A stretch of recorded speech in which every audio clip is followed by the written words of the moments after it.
తిరుపతిలో ఉమ్మడి చిత్తూరు జిల్లా సమన్వయకర్తల సమావేశం జరిగింది. ఈ సమావేశంలో నియోజకవర్గాల ఇన్ఛార్జీలందరూ కూడా పాల్గొన్న పరిస్థితి ఉంది. దాని గురించి మాట్లాడుతున్నా నోట నుంచి మంచి మాట్లాడారు చెప్తున్నా. రాష్ట్ర వ్యాప్తంగా జరుగుతున్న అక్రమ అరెస్టులు కావచ్చు, అదేవిధంగా కూటమి ప్రభుత్వం ఏర్పడి సంవత్సరం అయింది. దీనికి సంబంధించి మీరు ఎలా చూడటానికి ఎలా ఉందో తెలుసా? పనికి మాలిన వాళ్ళందరూ చోట చేరి మాకు పని లేదు అని ప్రపంచానికి చాలా కలర్ఫుల్ గా చెప్తున్నట్టుంది. కూటమి ప్రభుత్వం అంటే మరి అందరూ మాట్లాడేది నేను కూడా మాట్లాడుతూ ఉన్నాను. ఫస్ట్ నేను నా లైఫ్ లో ఇలాంటి మనిషిని చూడలేదు, ఇంకా చూడనేమో.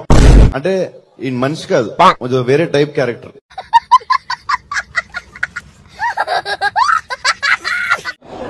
చంద్రబాబు నాయుడు ఎప్పుడు కూడా చెప్పింది చేయలేదు. ఎవడు అడిగాడు రా నిన్ను? ఎవడు అడిగాడు రా? చంద్రబాబు నాయుడును మోసపూరితంగా అధికారంలోకి రావడం, ఎంత ఎదవో నీ పెళ్ళాన్ని అడిగితే తెలుస్తుంది. ఆ తర్వాత ఇష్టం వచ్చినట్లు కేసులు పెట్టడం, ఇవన్నీ కూడా సహజంగానే జరుగుతున్నాయి.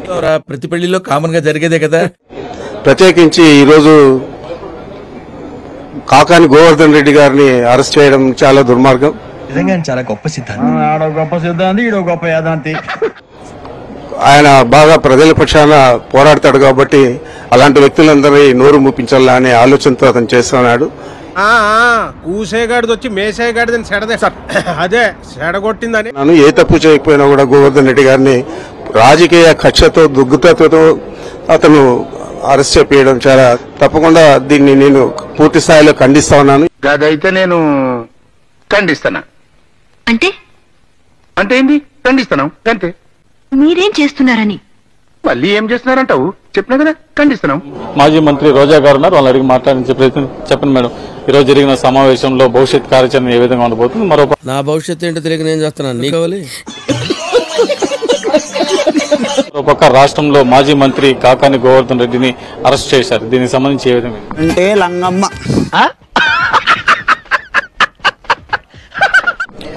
చంద్రబాబు నాయుడు అధికారంలోకి రాకముందు అరచేతిలో వైకుంఠం చూపించాడు. అసలు ఎలా నీకు అసలు ఇంత చిన్న వయసులోనే ఇన్ని మోసాలు చేసి ఇంత మెచ్యూరిటీ ఎక్కడి నుంచి వచ్చిందో అసలు ఇట్స్ ట్రూలీ అప్లాడబుల్. అధికారంలోకి వచ్చిన తర్వాత ప్రజలకి వైఎస్ఆర్సీపీ వాళ్ళకి నరకం చూపిస్తున్నారు. రెడ్ బుక్ రాజ్యాంగం అంటూ ఈ రోజు తప్పుడు కేసులతో ఏ విధంగా రాష్ట్రంలో వాళ్ళు చెలు అక్రమ కేసులు. ఇందులో తప్పు ఏమి ఉంది? జగన్మోహన్ రెడ్డి గారు రాష్ట్ర అభివృద్ధి కోసం పరుగులు తీస్తే నాటకాలు చాలా చూసాములే మేము. వీళ్ళు అమరావతిలో తమ రియల్ ఎస్టేట్ కోసం వీళ్ళు పరుగులు తీస్తున్నారు తప్ప ఈ రోజు ప్రజల కోసం ఏం చేయలేదు. అటు చూడు. కూటమి ప్రభుత్వం పరిపాలన బాగుంది. ప్రజలను ఒక విధంగా పైకి తీసుకొస్తారు, అభివృద్ధిలో కూడా.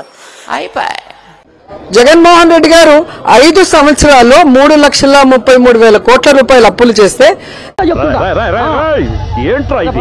దానికి ప్రతి పైసా కూడా ప్రజలకి ఏం సంక్షేమం అందించారు, రాష్ట్రంలో ఏం అభివృద్ధి చేశారో స్పష్టంగా వైట్ పేపర్ లో ఉంది. అది మడిచి ఎక్కడ పెట్టుకోవాలో నాకు బాగా తెలుసు, నాకు అలవాటే. మరి అప్పు చేసిన సొమ్ము ఏమైందని నేను అడుగుతున్నాను. రోజాకి ఇంకా పదవి అమోహం పోలేదండి. ఏంటి విషయం నీకు తెలిసిందా? నాకేంది, ఏపీ హోల్ మొత్తం తెలుసు. ఈరోజు చంద్రబాబు నాయుడు ముఖ్యమంత్రి అయిన తర్వాత ఈ రాష్ట్రం మధ్యాంధ్రప్రదేశ్ గా మారిపోయింది, హత్యాంధ్రప్రదేశ్ గా మారిపోయింది, అప్పుల ఆంధ్రప్రదేశ్ గా మారిపోయింది. ఇంకా సినిమాలు తీసుకుంటే ఇంకా మంచిది. సినిమాల్లోకే రమ్మనండి, పదవుల్లోకి వద్దు. సినిమాల్లోకి వచ్చి ఇద్దరు మొగుళ్ళతో లేకపోతే ఇద్దరు పిల్లల్లాగా నటిస్తే బాగుండేది. సినిమాల్లోకి వచ్చి ఇద్దరు మొగుళ్ళతో లేకపోతే ఇద్దరు పిల్లల్లాగా.